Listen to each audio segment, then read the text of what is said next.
In your consumer news this morning, for many Americans, their biggest stash of savings is in their retirement plan. When faced with a financial hardship, some choose to actually dip into that account. But is that the best option? ABC's Rena Roy has a look at what you should really consider.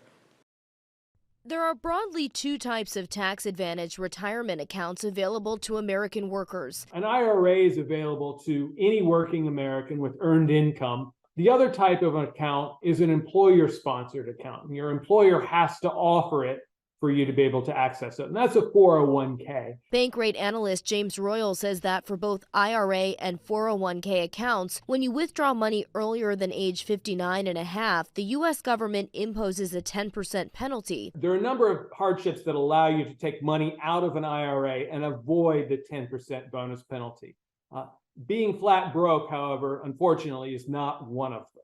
Qualifying hardships differ based on the type of retirement account you have, but you may be able to make a penalty-free withdrawal for medical bills if you're permanently disabled or have a terminal illness, if you're a victim of domestic abuse after a natural disaster, for your first home purchase, for higher education expenses, for debts owed to the IRS, and for payments to the other spouse as part of a divorce. But even if you can avoid the 10% penalty, Royal says you can't avoid the taxes, and he suggests only tapping into your retirement account if it's a last resort. So you take that money out today, and that might be a relatively modest sum of money, but you're losing the compounding over time that it could become. So if you took out $5,000 today, that could easily be $40,000 or $50,000 from your future self. Royal says there are some other options you can consider, like taking a loan from your 401k account or a bank or credit union, taking advantage of promotional credit card offers, and trying to get help from family and friends. The thing is, when you tap a retirement account early,